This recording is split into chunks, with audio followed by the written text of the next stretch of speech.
PSC ഗണിത special coaching programme പ്രത്യേക പരിശീലന പരിപാടിയിലേക്ക് ഏവർക്കും സ്വാഗതം. ഇന്ന് റോമൻ സംഖ്യകൾ അഥവാ റോമൻ അക്കങ്ങൾ, നമ്മുടെ സാധാരണ സംഖ്യാ സമ്പ്രദായം ഇവയെല്ലാം കൂട്ടിക്കലർത്തി എന്താണ് എന്ന് പരിശോധിക്കുവാനാണ് ഉദ്ദേശിക്കുന്നത്. അല്പം സമയം എടുക്കാൻ സാധ്യതയുണ്ട്.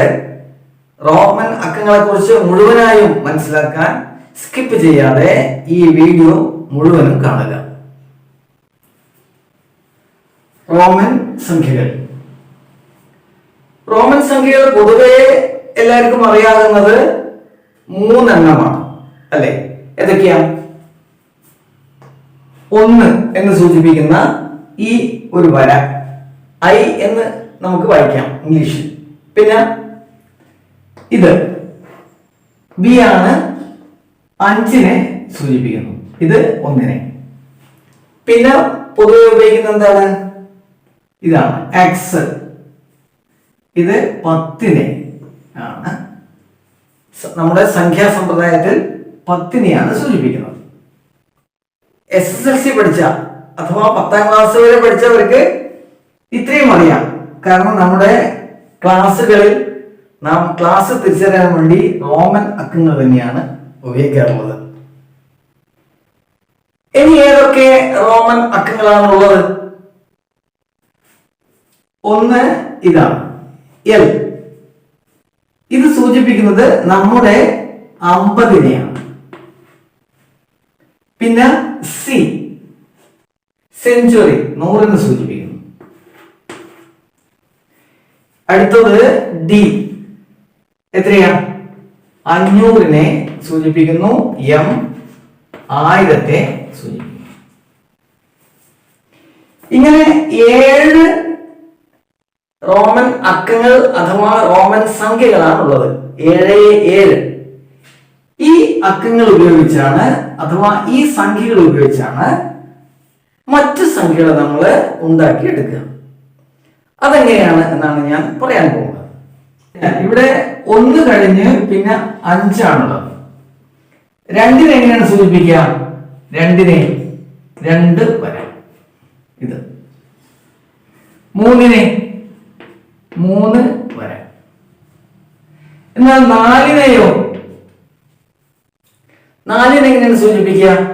4 വരകൾ ഉപയോഗിക്കുന്നില്ല. പകരം എന്താ ഉപയോഗിക്കുന്നത്?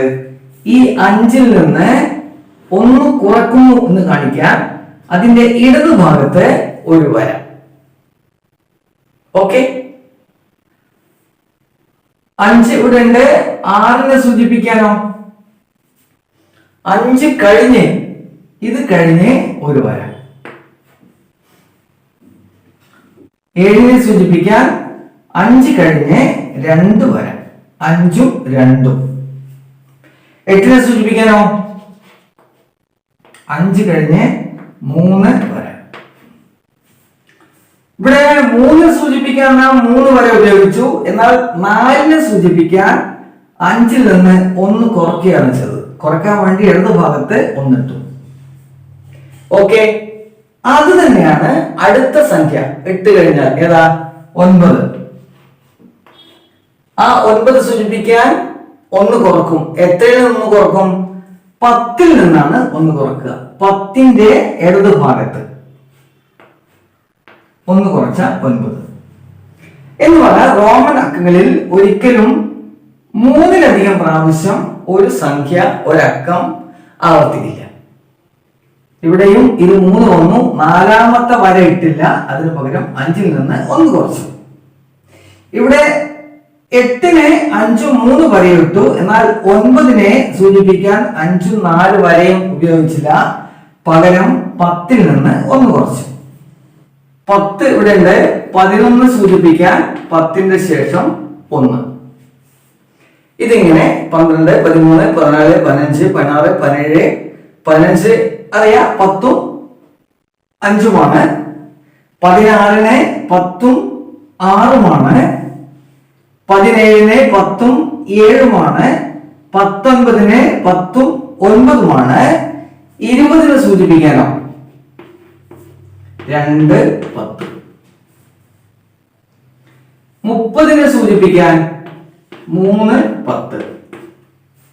എന്നാൽ 40 സൂചിപ്പിക്കാൻ എന്താണ് ചെയ്യാം? 4 10 ഉപയോഗിക്കില്ല, 3 10 മാത്രമേ ഉപയോഗിക്കുള്ളൂ. 40 സൂചിപ്പിക്കാൻ ഈ 50 നിന്ന് എന്ത് ചെയ്യും? 10 കുറയ്ക്കുകയാണ് ചെയ്യുക. 10 കുറക്കുന്നു എന്ന് കാണിക്കാൻ ഇതിന്റെ ഇടതു ഭാഗത്ത് 10 ഇടും. ഇത് എത്ര വായിക്കുക? 40. 50 ഇവിടെ ഉണ്ട്. 60 സൂചിപ്പിക്കാനോ? 50 ശേഷം 10. ഓക്കെ.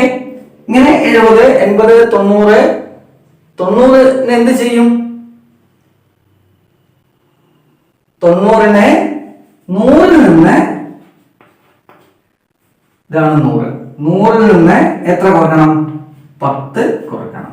ഇത് എത്രയാണ്? 90. 110 സൂചിപ്പിക്കാൻ 100ന്റെ കൂടെ 10 കൂട്ടുക. ഇത് കുറയ്ക്കുക, ഇത് കൂട്ടുക. 110. 120 130 140 150 അങ്ങനെ എഴുതാൻ അറിയാം. 190 എത്തിയാൽ എന്താ വേണ്ടത്? 100ഉം 90ഉം 90 സൂചിപ്പിക്കാൻ 190 സൂചിപ്പിക്കാൻ 100ഉം 90 സൂചിപ്പിക്കാൻ ഇതാണ് 190. ഓക്കെ. 200 സൂചിപ്പിക്കാൻ ഇത് ഉപയോഗിക്കുന്നു. ഇനി 300 സൂചിപ്പിക്കാൻ 300. 400 സൂചിപ്പിക്കാനോ? 500 നിന്ന് 100 കുറക്കുന്നു. 600 സൂചിപ്പിക്കാൻ 500ന്റെ കൂടെ 100 കൂട്ടുന്നു. 700 സൂചിപ്പിക്കാൻ വീണ്ടും 100. 900 സൂചിപ്പിക്കാൻ എന്താ ചെയ്യാ? 900 സൂചിപ്പിക്കാൻ 1000 നിന്ന് എത്ര കുറക്കണം? 900 സൂചിപ്പിക്കാൻ 1000 നിന്ന് 100 കുറക്കുന്നു. 1000 കൂടെ ഉണ്ട്. 1100 എന്താണ്? 1000ന്റെ കൂടെ 100 കൂട്ടുന്നു. ഇങ്ങനെയാണ് റോമൻ സംഖ്യകൾ അഥവാ റോമൻ അക്കങ്ങൾ ഉപയോഗിക്കാറുള്ളത്. നമ്മുടെ ഏറ്റവും പ്രധാനപ്പെട്ട, നമ്മുടെ സംഖ്യാ സമ്പ്രദായത്തിലെ ഏറ്റവും പ്രധാനപ്പെട്ട അക്കം ഏതാണ്? 0. ആ 0 ഒരിക്കലും ഈ റോമൻ അക്കത്തിൽ വരുന്നില്ല. ഇനി ഇത് ഉപയോഗിച്ച് ഏതെങ്കിലും ഒരു സംഖ്യ നമുക്ക് എഴുതി നോക്കാം. 1529. 1529 എഴുതി നോക്കാം.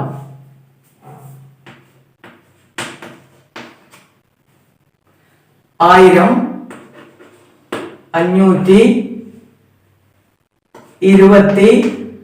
1529.